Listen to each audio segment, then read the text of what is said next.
नमस्कार मित्रांनो, ठरलं तर मग या मालिकेच्या आजच्या भागामध्ये मी तुम्हा सर्वांचे अगदी मनपूर्वक स्वागत करते. आजच्या भागामध्ये आपल्याला पाहायला मिळतं, रविराज सर अर्जुनला म्हणतात, आज जे काही घडलं आहे ते आपल्यासाठी धोक्याचं आहे. जर नागराज सुटला तर मग आपल्यासाठी ती धोक्याची घंटा असणार आहे. मग मात्र यातून आपल्याला बाहेर पडणं अशक्य आहे. तर अर्जुन म्हणतो, मग त्यासाठी आत्ताच आपल्याला प्लॅन बी रेडी ठेवावं लागेल. तर त्याचवेळी तिथे सायली येते. सायली येताच रविराज सर सायलीला विचारतात, सायली, सुमन कशी आहे? तर सायली म्हणते, त्यांना आताच मी गेस्टरूममधून सोडून आले आहे. परंतु कसं आहे ना, त्यांच्या मनात नागराज काकांबद्दलची भीती कायम आहे. ती भीती जायला खरंच खूप वेळ लागणार आहे. तर रविराज सर म्हणतात, आणि जर उद्या नागराजला बेल मिळाली तर भीती ती कमी होणं शक्यच नाही आहे. सायली म्हणते, मलाही तीच काळजी वाटत आहे की जर उद्या नागराज काका बेलवर सुटले तर सुमन काकूंची अवस्था काय होऊ शकते. अर्जुन म्हणतो, मला तरी वाटते की जर उद्या नागराज काका सुटलेत तर मग ते सर्व पुरावे नष्ट करण्याचा प्रयत्न करतील. रविराज सर म्हणतात, मला तरी अंदाज असा येतोय की नागराज सुटल्यानंतर तो फरार होण्याचा प्रयत्न करेल. तर सायली म्हणते, नागराज काका सुटायला नकोत यासाठी आपण काय करू शकतो? अर्जुन म्हणतो, सिनियर आणि मी त्याच गोष्टीवर विचार करत आहोत. तर सायली म्हणते, आपल्याकडे एक मार्ग आहे. जे आपण अगोदर करणार होतो ते जर आता केलं तर? तर अर्जुन विचारतो, म्हणजे? तर सायली म्हणते, एक असा मार्ग आहे की ज्यामुळे नागराज काका बाहेर पडूच शकत नाहीत. आता अर्जुन आणि रविराज सर त्यावर विचार करू लागतात. तर दुसरीकडे नागराज काका हसतच महिपत शिकऱ्यांना म्हणतात, महिपत, मी तर उद्या इथून जाणार आहे, पण तुझं कसं होणार आहे रे? उद्या सकाळी कोर्ट उघडलं की मी इथून छूमंतर. सॉरी हा महिपत, मी तुला कंपनी नाही देऊ शकत. पण तुला कसलं टेन्शन आलं रे? मी बाहेर गेलो आणि तोंड उघडलं तर? आता मात्र नागराज काका असं बोलताच महिपत शिकरे धक्क्यानेच त्यांच्याकडे पाहू लागतात. नागराज काका म्हणतात, घाबरू नको. मी जरी इथून बाहेर पडलो तरी सुद्धा तोंड नाही उघडणार, कारण तसा मी शब्द दिला आहे आणि मी शब्दाचा पक्का असतो. पण तू काय करणार आहेस? तू तुझा शब्द पाळणार आहेस ना? कारण मी जरी शब्दाचा पक्का असलो तरी तुला सुद्धा तुझं वचन पाळावंच लागणार आहे. तू जर तोंड उघडलं तर काय होऊ शकतं याचा अंदाज असेलच ना तुला?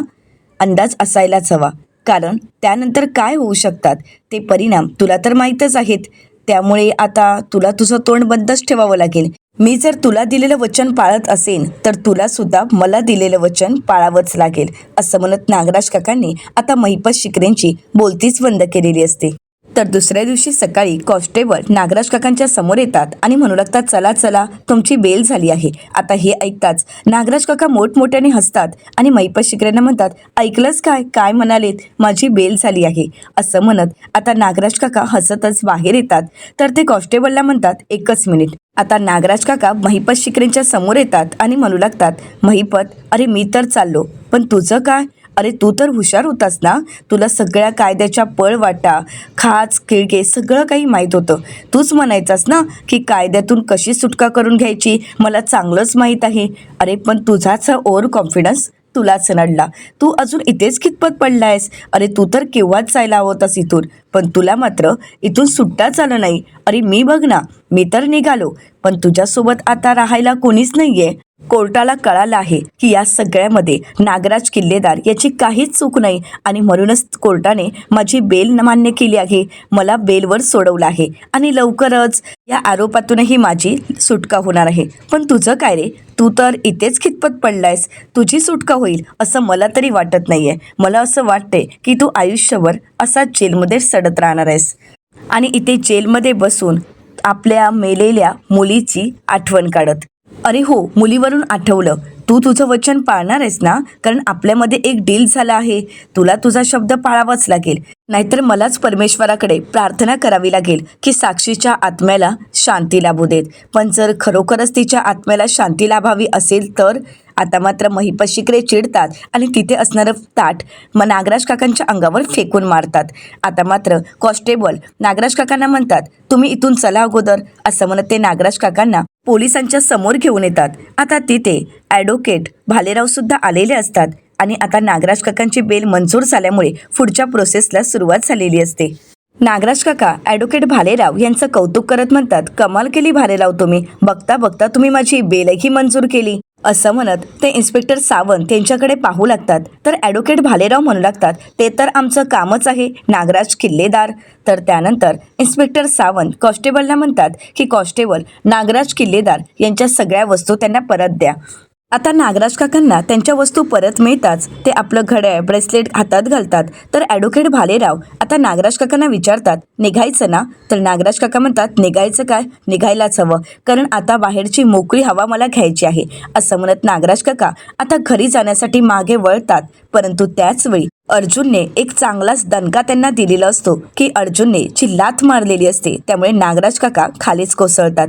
नागराज काका पाहतात तर अर्जुन समोर असतो. ते मोठ्यानेच म्हणतात, हा काय प्रकार आहे अर्जुन? तुझा माझ्यावर राग आहे हे मी समजू शकतो, परंतु आता मला बेल मिळाली आहे, त्यामुळे तू मला असं मारू शकत नाहीस आणि माझ्यावर हल्लाही करू शकत नाहीस. अर्जुन म्हणतो, तुला एका केसबद्दल बेल मिळाली आहे, परंतु बाकीच्या गुन्ह्यांचं काय? नागराज काका म्हणतात, बाकीचे गुन्हे? कोणते गुन्हे? कोणत्या गुन्ह्याबद्दल बोलतोयस तू? तर आता मात्र ॲडव्होकेट भालेराव अर्जुनला म्हणू लागतात, ॲडव्होकेट अर्जुन सुभेदार, माझ्या अशिलाशी तुम्ही असं वागू शकत नाही. माझ्या अशिलावर 22 वर्षापूर्वीच्या अपघाताचा गुन्हा होता आणि त्या गुन्ह्यातून त्यांची सुटका झाली आहे. त्यामुळे तुम्ही माझ्या अशिलावर इतर कोणत्याही आरोपाबद्दल असं बोलू शकत नाही आणि त्यांना त्रासही देऊ शकत नाही, आणि असं एका नामांकित वकिलाला शोभतही नाही. तर आता अर्जुन ॲडव्होकेट भालेराव यांच्या प्रश्नाचं उत्तर देत म्हणतो, भालेराव, एखाद्या क्लायंटशी कसं वागायचं हे मला चांगलंच माहीत आहे आणि मला काय शोभून दिसतं हे तू शिकवायची मला अजिबातच गरज नाही. नागराज किल्लेदार, तुला काय वाटलं एका गुन्ह्यातून तुझी सुटका झाली म्हणून बाकीच्या गुन्ह्यातूनही तुझी सुटका होऊ शकते का? नागराज काका म्हणतात, असे कोणते गुन्हे आहेत? आत्ताच मला बेल मिळाली आहे, त्यामुळे तू असं काहीही करू शकत नाही. तुला काय वाटतंय, तू मला जेलमध्ये ठेवणार आहेस? तर ते तुला कधीच शक्य नाही. परंतु त्याचवेळी सायली, प्रतिमा आत्या आणि सुमन काकू एकजुटीने नागराज काकांच्या समोर येऊन उभे असतात. त्यांच्यासोबत रविराज सरही असतात. तर सायली नागराज काकांना म्हणते, नागराज काका, 22 वर्षाच्या अपघाताच्या गुन्ह्यातून तुमची सुटका झाली असेल, परंतु कौटुंबिक हिंसाचार यातून तुमची सुटका होणं शक्यच नाही. आता मात्र नागराज काकांना धक्काच बसतो. तर सुमन काकू पोलिसांना अगदी धाडसीपणाने सांगतात, इन्स्पेक्टर साहेब, माझा नवरा नागराज किल्लेदार यांच्या विरुद्ध मला तक्रार दाखल करायची आहे. त्यांच्याविरुद्ध मला गुन्हा दाखल करायचा आहे. त्यांनी नेहमीच मला त्रास दिला आहे, मला मानसिक शारीरिक त्रास दिला आहे, की ज्यामुळे आज माझीही अशी अवस्था झालेली आहे. मला त्रास होण्यामागे नागराज किल्लेदार यांचाच हात आहे. आत्तापर्यंत त्यांनी मला खूप छळलं आहे आणि म्हणूनच कौटुंबिक हिंसाचाराची केस मला त्यांच्यावर दाखल करायची आहे. तर इन्स्पेक्टर सावंत आता सुमन काकूंना विचारतात, तुम्ही हे लेखी द्यायला तयार आहात का? तर सुमन काकू ठामपणे सांगतात की हो, तुम्ही फक्त सांगा की मी कुठे सही करायला हवी, मी तिथे सही करायला तयार आहे, परंतु नागराज किल्लेदार यांना त्यांच्या गुन्ह्याची शिक्षा मिळायलाच हवी. आता मात्र नागराज काका म्हणतात, हा काय प्रकार आहे? अर्जुन म्हणतो, हा काय प्रकार आहे हे तुला लवकरच कळेल. तर अर्जुनला नागराज काका म्हणतात, मला काहीही फरक पडत नाही, मला एका गुन्ह्यातून तर बेल मिळालीच आहे आणि आत्ता इथल्या दुसऱ्या क्षणाला मी तर या केसमधूनही सुटू शकतो. मी आत्ताच्या आत्ता बेलसाठी अप्लाय करू शकतो, त्यामुळे तू मला अडकवण्याचा प्रयत्न करू नकोस. तर इन्स्पेक्टर सावंत ॲडव्होकेट भालेराव यांना म्हणतात, तुमच्या क्लायंटची एका गुन्ह्यातून सुटका झाली आहे, परंतु त्यांच्यावर डोमेस्टिक व्हायरलचा आता जो दुसरा गुन्हा झाला आहे त्याबद्दल त्यांना सुटका मिळू शकत नाही. त्यांच्यावर एवढा गंभीर गुन्हा दाखल झाला आहे की तुम्ही त्यांना सोडवू शकत नाही. तर आता नागराज काका अर्जुनला म्हणू लागतात, अर्जुन, तू कितीही मला अडकवण्याचा प्रयत्न कर, परंतु ॲडव्होकेट भालेराव मला इथून सोडवून घेऊन जातीलच. तर अर्जुन ॲडव्होकेट भालेराव यांना एका शब्दातच म्हणतो की ॲडव्होकेट भालेराव, तुम्हीच सांगा तुमच्या क्लायंटला डोमेस्टिक केस म्हणजे काय असतं? तर त्यावेळी ॲडव्होकेट भालेराव मात्र शांतच असतात. नागराज काका म्हणतात, ॲडव्होकेट भालेराव बोला ना, तुम्ही असे शांत का आहात? तर ॲडव्होकेट भालेराव नागराज काकांना म्हणतात, सॉरी किल्लेदार, परंतु या गुन्ह्यातून मी तुमची सुटका करू शकत नाही, कारण या गुन्ह्यासाठी कुठल्याही प्रकारची बेल मिळत नाही. आता मात्र नागराज काकांना धक्काच बसतो. तर नागराज काका सायली, सुमन काकू यांना म्हणू लागतात, तुम्ही मला कितीही अडकवण्याचा प्रयत्न केलात तरी मी अडकणार नाही. मला माहीत आहे मी जेलमध्ये सडावं यासाठीच तुम्ही हे सगळं काही करताय ना. नागराज काका सायलीला म्हणतात, एखाद्या भांडणात एखादी चापट मिळाली असेल तिला, म्हणून हा कौटुंबिक हिंसाचार होत नाही. तर सायली म्हणते, होतो. कारण कुठल्याही स्त्रीला तिला न विचारता तिच्या परवानगीशिवाय तिच्या शरीराला हात लावणं हा सुद्धा एक मोठा गुन्हा आहे. आणि हो, मग ती तुझी बायको असली तरी सुद्धा तुला काय वाटलं तू असे गुन्हे करत जाशील आणि तुझी सुटका होईल? तर नागराज काका म्हणतात, अरे वा सायली, तू तर आज अरेतुरेवर आली आहेस.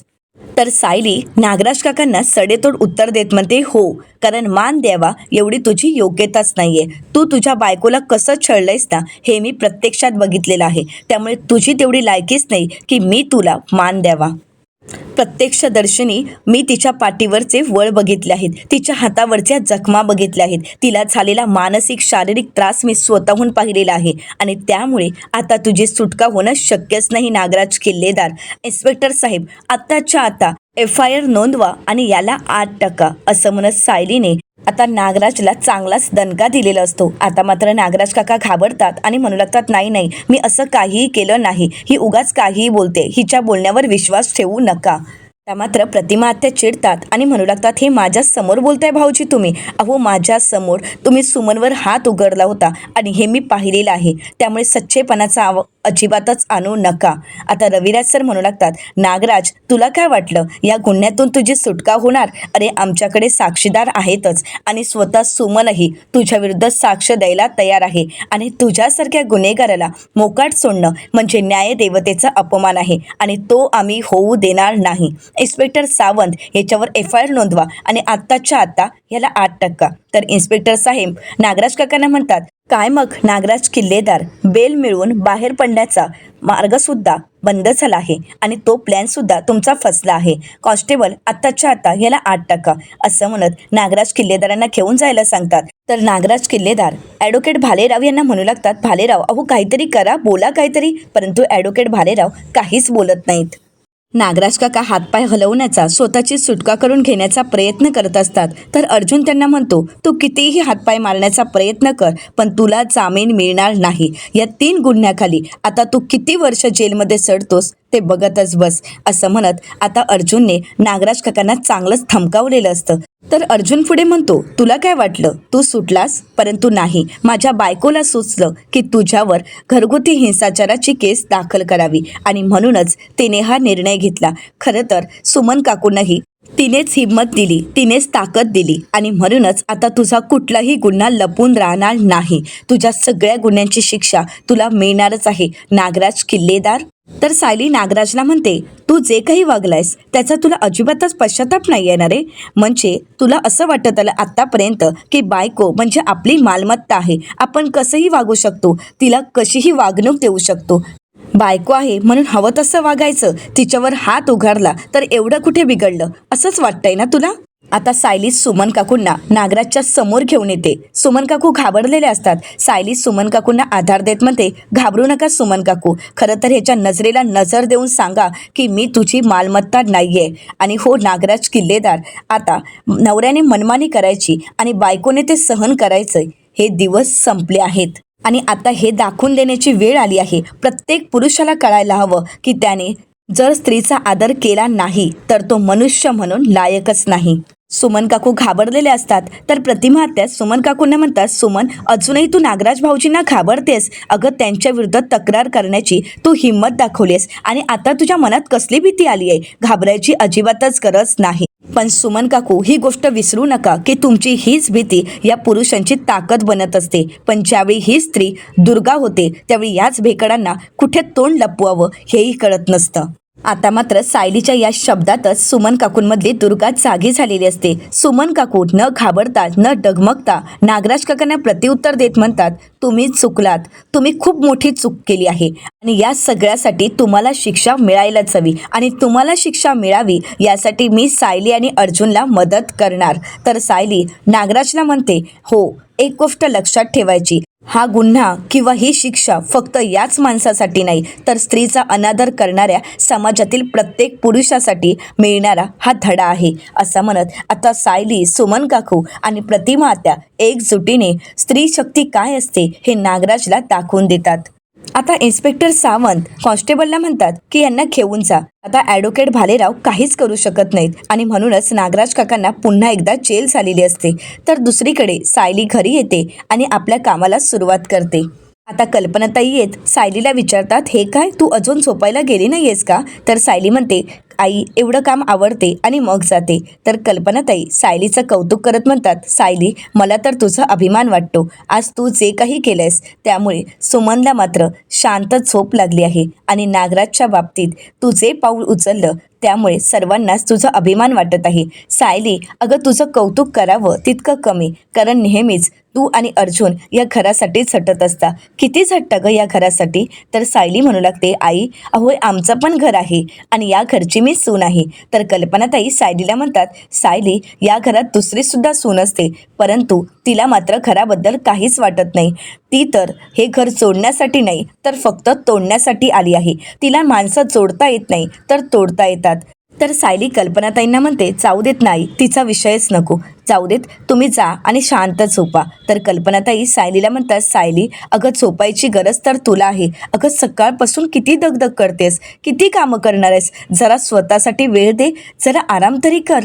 आणि मला एक सांग, तुला दमायला होत नाही का गं? तर सायली म्हणते, अहो आई दमण्या इतकं मी काम तरी काय करते, आता एवढेच कामं राहिली आहेत. हे दूध फ्रीजमध्ये टाकायचं आहे, अस्मिताताईंसाठी बदाम भिजत टाकायचे आहेत आणि त्याचवेळी सायलीला आळस येत असतो. सायली म्हणते, आणि मला मटके भिजत टाकायचे, मग मी झोपायला जायला मोकळी. असं म्हणत ती दुधाचं पातेलं फ्रीजमध्ये ठेवायला जात असते, परंतु त्याचवेळी कल्पनाताई तिच्या हातातील पातेलं काढून घेतात आणि म्हणू लागतात, हे सगळं नंतर, ही कामं होतच राहतील आणि आता ही कामं मी करेन, तू जायचं आणि शांतपणे आराम करायचा. सायली म्हणते, आई हो थोडीच कामं राहिली आहेत, मला करू द्यात ना. कल्पनाताई म्हणतात, आता मी तुझ्यावर ओरडे ना? आणि काय ग सकाळपासून माझ्या मुलाला वेळ दिलायस की नाही? त्याच्याशी बोलायला तरी तुला वेळ मिळालाय का? नाही ना? मग आता जायचं, थोडा वेळ त्याच्याशी गप्पा मारायचं आणि मग मात्र आराम करायचा. सायली म्हणते, बरं. असं म्हणत सायली आता तिथून निघून जाते, परंतु घरातील सर्वांनाच सायलीच्या कर्तृत्वाचा, तिच्या वागण्याचा अभिमान वाटत असतो.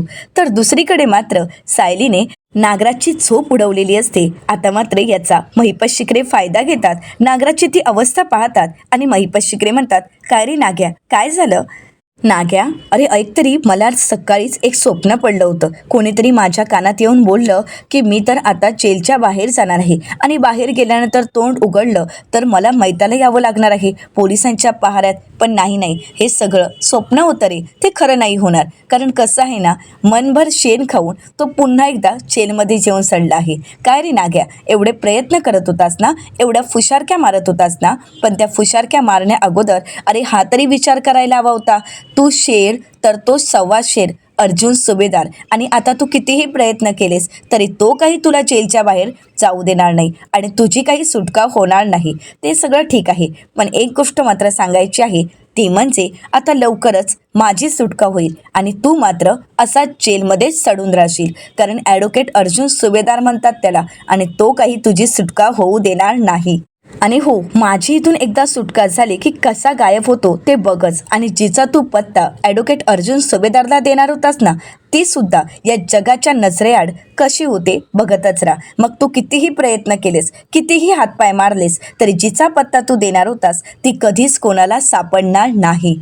दुसरीकडे सुभेदारांच्या घरी आपल्याला पाहायला मिळतं, कल्पनाताई पाण्याचा जार घेऊन रूममध्ये येतात. तर त्यावेळी प्रतापराव आवाज देत म्हणतात, कल्पना मला एक ग्लास पाणी दे. परंतु कल्पनाताईंचा काही लक्ष नसतो. प्रतापराव पाहतात तर कल्पनाताई कुठल्या तरी विचारात असतात आणि म्हणूनच प्रतापराव कल्पनाताईंना विचारतात, कल्पना गं काय झालं, कसला विचार करतेस आणि कोणाचा विचार करतेस? कल्पनाताई म्हणतात, काही नाही हो, सायली अर्जुनचा विचार करते. प्रतापराव म्हणतात, काय झालं, त्यांच्यात भांडणं झाली आहेत का? तर कल्पनाताई म्हणतात, भांडायला त्यांना वेळ तरी मिळायला हवं, दोघांना फुरसत आहे का? सायली बघावं त्यावेळी तिच्या घरच्या कामांमध्ये असते आणि अर्जुन त्याच्या कामात, आणि ज्यावेळी सायलीला वेळ मिळतो त्यावेळी सायली त्याच्या ऑफिसच्या कामात त्याला मदत करते. तर प्रतापराव म्हणतात, थोडक्यात काय तर या दोघांना एकमेकांसाठी असा वेळच मिळत नाही, म्हणजे दोघं बोलतात ते फक्त कामासंदर्भातच. कल्पनाताई म्हणतात, हो ना, बघावं त्यावेळी त्यांच्या हातात कामाचेच गोष्टी असतात. तर प्रतापराव म्हणतात, तेच तर मी सुद्धा पाहिलं आहे, सायली अर्जुन नेहमीच त्यांच्या कामामध्ये बिझी असतात आणि आता तर त्या नागराजच्या केसमुळे अजूनच त्यांना या सगळ्यात त्रास झाला आहे. परंतु त्यांना स्वतःचा असा वेळ मिळणं खूप गरजेचं आहे. कल्पनाताई म्हणतात, मीही तोच विचार करत आहे. त्यांना स्वतःसाठी असा वेळच मिळत नाहीये.